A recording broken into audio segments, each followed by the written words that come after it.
Hey fellas, you know you start a new world, kill your boss and abandon it for eternity? Well, I do, and it feels really bad doing so. Because there's so much more to this game than just killing the bosses. My favorite is designing farms and building a beautiful base using the materials from them. This is my 1200 days mega base world. As you can see, I spent a really long while building here, and it was a lot of fun. But it's actually been ages since I last played on it, because I felt no motivation and reward for playing on it, because I had no one to share it with. But hey, I'm a YouTuber now! So recently I've decided to give Mega Basing a shot again, by starting the series you're watching right now. In the previous episode we have acquired all the tools for the late game, meaning today we can finally start building a new home from anew. My name is Black Swan, but you can call me Blacks for short.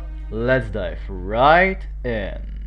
The last thing we did was defeating the Inkblight trio and a few mimics in the ruins, granting us access to Shadow Reef's materials such as Possessed Shadow Atriums, Pure Horror and Dark Terrace. But obviously we don't have enough for every piece of equipment we need just yet. So we are going to start today's agenda with going back to the ruins for deconstruction stave and construction amulets, which will help us duplicate all those limited resources. First we gotta deconstruct the Redstone helmet, because I have none of those spooky rocks left. Goodbye warrior, you have served us well. Nightmare Saddle is going to be our best bet for duplicating, because it's the most expensive one, meaning the most efficient to deconstruct. Next we'll make everything besides the Void Robe. A cowl, a reaper, a gloomerang, an umbrella, and my beloved shadow mole. And something special for our dear Rooknose. The big boy is getting himself a Nightmare Saddle and a Gloom Bell, providing him 18 planet damage, affinity bonuses, insane speed, 60% damage reduction, and making him literally immortal. And also, his poop now disappears after a short while. This little feature is actually a life changer in the late game, let me tell ya. As you might know, Winona benefits quite a lot from Enlightened Shards, because they are a source of infinite power for her generators. And those are obtained while killing the Celestial Champion. And as you will see, we need a lot of those shards. Plus, I don't even have a crown for myself yet. So we really need to build a lot of them to satisfy our requirements. But chipping away that massive health bar by hand every time is just not an option. Good thing Winona is capable of farming this boss in quite literally a press of a button. We need to make a CC farm. The only expensive part of it, besides the catapults themselves of course, are the docks, which require a visit to the Moonquay. So that's exactly where we're heading. I'll prepare a few fistful gunpowder with me to cut off the non-monkeys, a boat, a Malba bale, and a few catapults, just in case. My luck has never done me wrong in this series. In the first area I've decided to check, I found the Moonquay and the Frost Giles Island. This world was just giving me everything I needed right in my hands. Something gives me a good feeling about this whole project. The first thing to do here is to blow all the monkeys' docks and a tile under the portal up, so that they don't bother me as much. Using some bananas I've gathered on this island, I can trade with the queen for the desired blueprint. Also, I'll grab all those banana bushes and a few palm cone seeds with me before leaving. To build docks we'll need those palm cones, so I've planted them on my base as well as the bananas. I'm very sick of always carrying those windbot fingers with me, so I finally made them into my little guys. A bunch of gizmos are going to replace them soon, so unfortunately we don't get an extra slot. While we wait for the palm cones to grow, we might as well do something useful. For example, we will need the Elastaspacer blueprint eventually, so we really should get rid of Scrappy, allowing Wagstaff to always leave his contraptions at the junkyard. I brought catapults with me, but decided not to risk them getting destroyed and beat him by hand. Unfortunately, this doesn't count as a kill for the mole, because he didn't technically die, but oh well, we'll have plenty of time to upgrade it later. Look at this now. An advanced cash box spawned right to the spider den here, and a spider queen popped out of it. Annoying, but we do get 2 more gizmos. Also, I found and destroyed the abandoned junk in the quarry, so it will now always be at the junkyard. No Elastaspacer yet though. And here we have the first few palm cones chopped. We'll need a bit more for the farm, so let's set up a teletransportation station on the Lunar Island. That will save us a humongous amount of time sealing. Next, I exploded some icebergs and trees for the boards. And my cute little windbots will collect everything for me. One of the biggest Winona's perks right here, I'd say. Actually, palm coils are not the only thing we're missing for the dogs. They also require stingers. I guess they serve as nails or something like that. That means we're making a quick trip to the Big Queen biome for those bad boys. Don't worry, we'll come for her as well one day. Hey, look, another advanced cash box! Now let's finally make those hacking dogs. Turns out it was made too many though, but they will be great to have in the future, so that's good I guess. Well, to the Lunar Hub. This design is freaking genius, you'll see how it works in a second. Technically, you can use it even with one non-planet catapult, but that's really inefficient. So we'll use all we've got, being 6. It's time to activate the Moonstorms once again. Again, we need a lot of aligned shots, so I'll get enough materials for 2 Celestial Champions, which we'll defeat back to back. Well, defeat is not really a suiting word here. I'd say farm or even cheese. Moonstorms are dreadfully boring, so I will save you the pain of watching me get those materials. You're welcome. Also, I mined some brilliance from the rift and busted abandoned junk once again. Still no Elastic Spacer. And just before the fight, I realized that I forgot to place a few dogs at the farm, but now it should work. And work it did. The first 2 phases you just spam your catapults until he does one of his range attacks. You have to dodge the Gestalt on phase 1 if you don't want to fall asleep, but you can tank them on 2 if you can afford it. It will save you repositioning your cursor. On phase 3, however, you gotta hide behind a generator, far enough away from Celestial Champion's viewing range, and position your planet strike so it would hit all your catapults. I recommend tilting your camera once for that. If Celestial Champion can't see you, he won't target the catapults, meaning you get a free kill. And you can mine his dead body with the same planet strike, and push the shot after the water if it gets stuck. Winona just has everything in her. At the beginning of the second CC, a frog rain started, so I had them fight each other, giving me a bunch of frog lags. After that, he has fallen as the first one. And just like that, we have ourselves 7 more shots and an enlightened crown. Now that we have established our Celestial Champion production, we can focus on the main reason we've been playing so far. Our base. First, this location is not really the best, I'd really like to change it. The Oasis Desert seems like a good option. It's in the very center of the map. Talbot Fort, Portal, Moonstone, Big Queen, Reed Trap and a Sinkhole are all located somewhat close to it. And it has an added bonus of protecting us from wildfires and moonstorms, at the cost of having to deal with the sandstorms and antlion every summer. I say it's worth it. It's time to pack our bags. Let's start without burying banana bushes, trees and kelp. Planet Strike is perfect for this job, just like always. Now we'll have to cook all of our remaining food in the fridges into dishes, which we can put in our portable polar badger bin. Before we start moving items, however, I'd like to have a few more repair kits. So I slipped into the caves to kill some Rictus. And turns out those freaks can knock you off your beefalo. Well, one more reason to hate them I guess. Now we'll set up a teletransport station in the middle of the storm, marking the start of our new base. Day 128, base set up. Imagine that being a real sentence. Also, I got rid of the antlion, so she wouldn't bother me all the summer. Okay, let's truly move in. For that, we'll have to put everything we own in one big pile, so that we can teleport all of it in one go. When we're done with that, we can smash all of our structures to get the rest of our belongings. Goodbye kitchen, goodbye stations. We'll have to go to the ruins to make a new Shadowcraft plinth, but the rest we can easily rebuild on our new spot. Also, I finally found a freaking mollyworm who stole all my wires and marble. So while we're still at the picking, I've converted all of them into gold. And just like that, we move in. Keeping you up to date, still no Last Spacer. Well, you can't call this a base just yet. It's just a pile of junk with a generator. We need some storage. A compact one, which will be capable of storing nearly every stackable item in the game and have all the important crafting stations, all in range of a couple windbots. I took inspiration from Jazz's recent Vortex base store upload. A circle of enlarged chests with a robot in the center. I'll just need to integrate more chests, a few stations, and Winona special structures. Thank you my mate, I've always admired your builds. Also, right now all my resources are piled up in one spot, so it's really hard to get what you need. Thankfully, I have a ground chest mod It allows you to pick a specific item you want.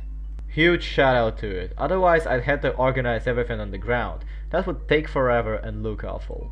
Anyway, let's start unlocking by placing down an alchemy engine and a shadow manipulator. Next, I placed 2 wind bots. There's no chests yet, so they're useless, but we'll fix that eventually. Right now it'd be nice to place a temporary icebox to store all our rot, and hop on the Luna to get the orb and our catapults, because we are going for the dragonfly. You see, scaled chests can be upgraded at the same cost as the regular ones, but they hold 3 more stacks of items, so it's great to have them over the OGs. But obviously they require scales, so we have to beat the boss. Thankfully, I'm Winona, and all it takes to beat a boss is a few minutes of clicking. Except I forgot a pamphlet and she got enraged, which wasn't a problem at all, because Rooknose is fast enough to straight up outrun her. I didn't get hit once. I just love late gaming done stuff. A smart person would have crafted the scaled flooring to duplicate the scales for all the chests they need, but I'm a little fluffy dum-dum who forgot they existed and just placed a single chest down. Don't worry, I will realize it a bit later. But for now, I'll just get my Brightsmith in place and a chest near it. Speaking of chests, I've placed a few near the Shadow Manipulator and the Alchemy Engine, as well as the Lightning Rod. Now we really need that elastispacer for our chests, so I've placed an Alchemy Vigil on the Junkyard. That allows me to see if it has any abandoned junk in it. And I finally got rid of the annoying spiders.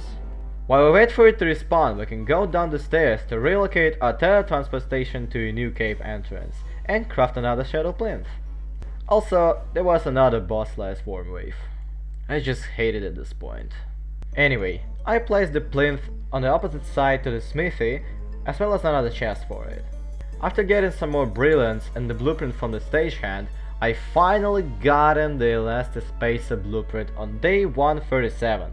It's time to create a storage. I've deconstructed a crown and spent all 5 shots on elastas, upgrading 4 regular and 1 scale chests. Now I can store wood, gems, mechanical things and fertilizer. So I spent a while sorting all that stuff. Now that we have at least some degree of organization in our base, it's time to give it some shape and color with the turfs. I absolutely love the beard rug, so I thinned Cave Monkey's population for said beard and also made sure to grab some Fulicide with me before I leave, so I can deconstruct it into fragments and make some ancient stonework tooth. Also, I didn't really benefit from the Shadow Mole all that much, so I decided to use the Brightshade Sword as my main weapon from now on. Since I always carry a helm with me for some storm protection, and Void Call is just a waste of a slot.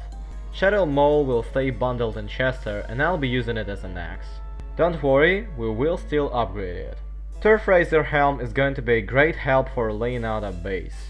I placed regular and roast carpet around affinity stations, and the beard one got laid under my chests and 2 other crafters. The space in between will be filled with stonework, with a centerpiece of golden flooring. Now that's what I call beautification. Also, I placed down a few more chests for turfs, which will get upgraded one day as well. Now that our storage is near its completion, we can start working on the second most important part of any base, the kitchen. For starters, I love using a lot of salt boxes, so we need to get at least 50 salt for 5 of them. Back to the cookie cutters we go. Besides salt boxes, I'll need regular ones as well, so I smashed a few nice near the portal for some gears. Now we set up the heart of our stomach of our base in just a few tiles above its actual heart, which is the storage. If that didn't confuse you, you're a little smarty boy, cause that confused even myself, and I rotted. Of course, it's not a kitchen without any crockpots, but we didn't have enough charcoal for 8, so I had to set some trees on fire to get the rest of them in. Also, I've crashed the scrappy fence in a junkyard for some extra twigs and scrap. And it was at this point that I realized I could have dipped the scales the whole time. So I demolished the chest and did exactly so.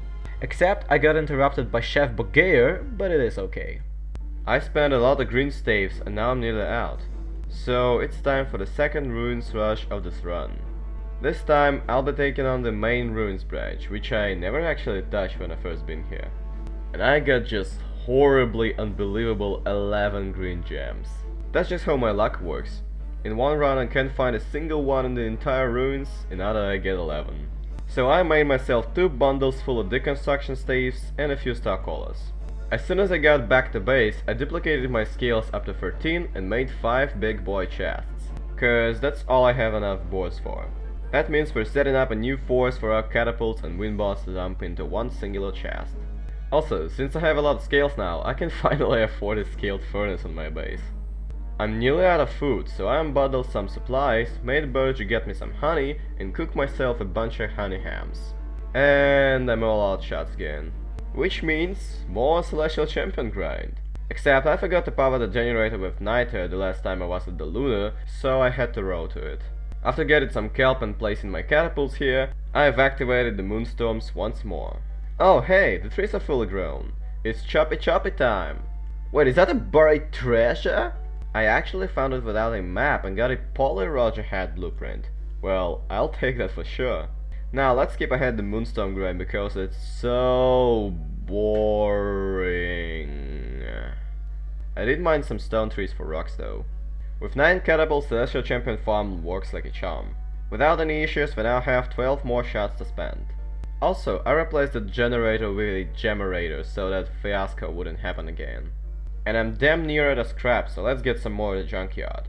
And with that scrap, I made 7 more elastas, which means we now have upgraded chests for lunar and shadow stuff, rocks, bones, natural materials, feathers and turfs. And it's sorting time again. Another material I'm low on is gold, but we can easily fix that with one trip to the Pig King to trade all of our wires we've got from the ruins. And wouldn't you guess that, I'm out of scrap again.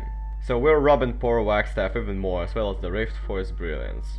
Now that I have a lot of logs, I can craft them into boards by hand, or I could catch a Lunar Moth, make an upgraded Sawhorse, and cut them a lot faster.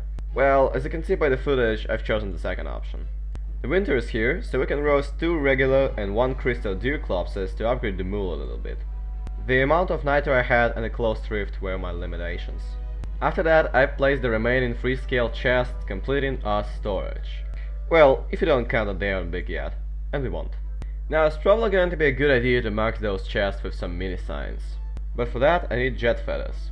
Luckily, you can get those from Pengal, so I'll be killing every single one I see from now on. And I reckon it's about time to fight Klaus again. I found him in the mosaic and got 2 mole kills from him, cause technically you do kill him twice. What a nice attention to details, Clay. As for the loot, I got a steel wool, a toad skin and a malbatross bell. Not a Krampus sack, but I'll take it. Now we can sign our first few chests. This is starting to look a lot better, much more like a center of a mega base. Also, we now have a chest for plantables, which is very important. Trust me, I'm a mega baser, I know what I'm doing alright. Okay, all that basing starting to get a bit tedious, don't you agree? So how about we go kill Big Queen for a change? Catapults from CC farm will do the job just fine. Unfortunately, I forgot to land the final strike with the mole, but it's not the end of the world. At least we have jelly beans now. I'll store them in the polar bin, even though they don't spoil, just because it's gonna save me a slot. While it's still winter, I mined a few icebergs for some ice to build my beloved moondials with. They look so majestic, I just love seeing them at any part of my base. Also, there's less snow now, cause I'm using a mod. Pretty handy for building. And I wrapped the whole storage with a layer of brick flooring.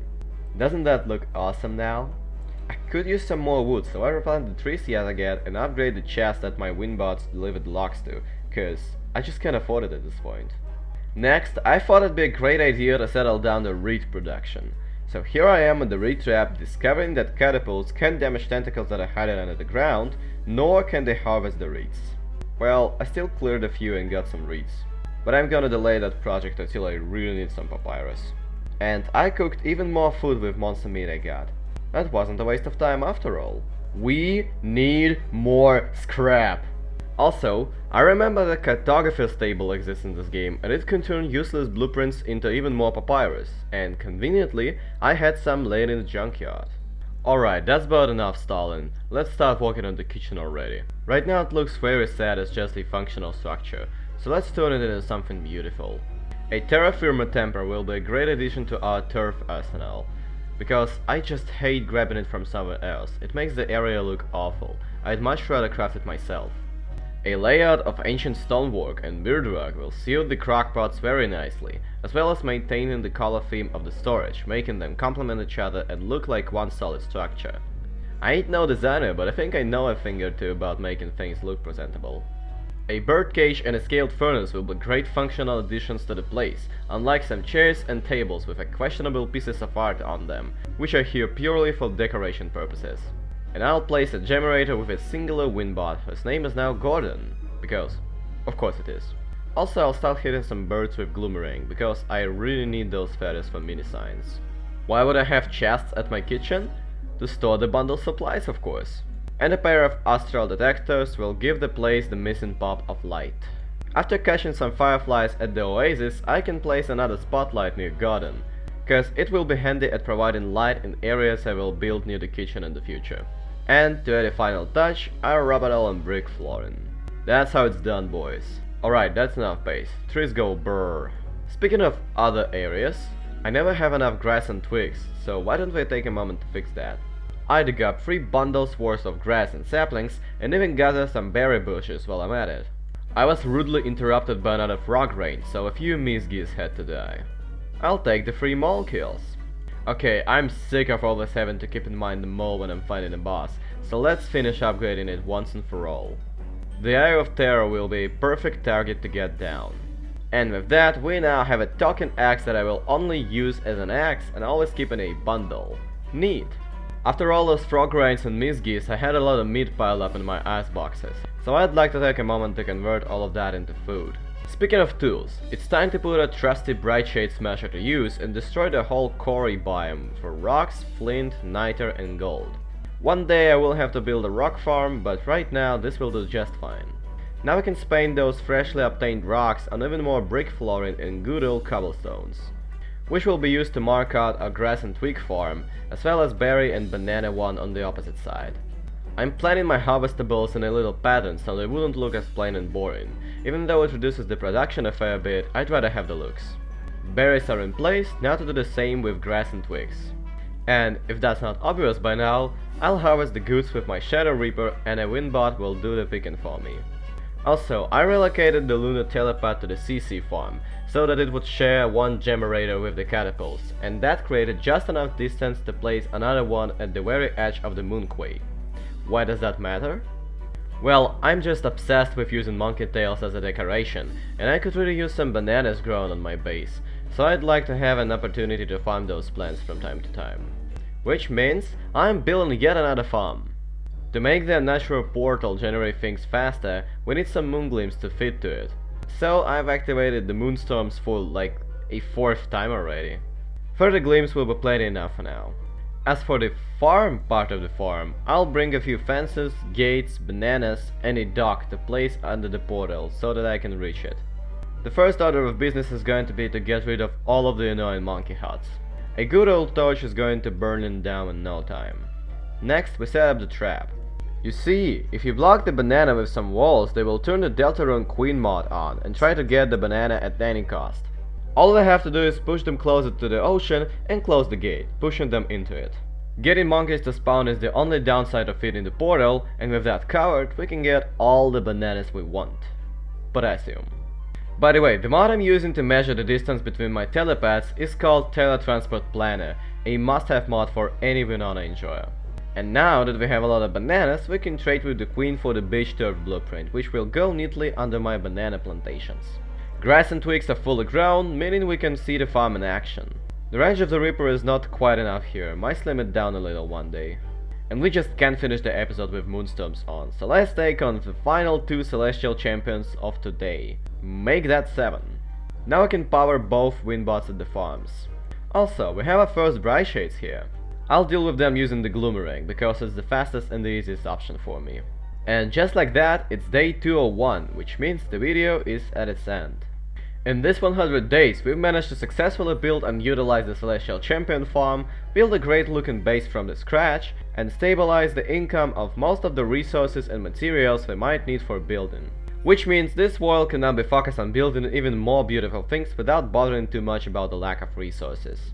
And that's exactly what we're gonna do in the next episode, so stay tuned for that. Don't forget to like and subscribe to support the production of my videos, as well as checking out our Discord server. There are some really good vibes going on. And you also might have a chance to take part in our little DST SMP every Saturday.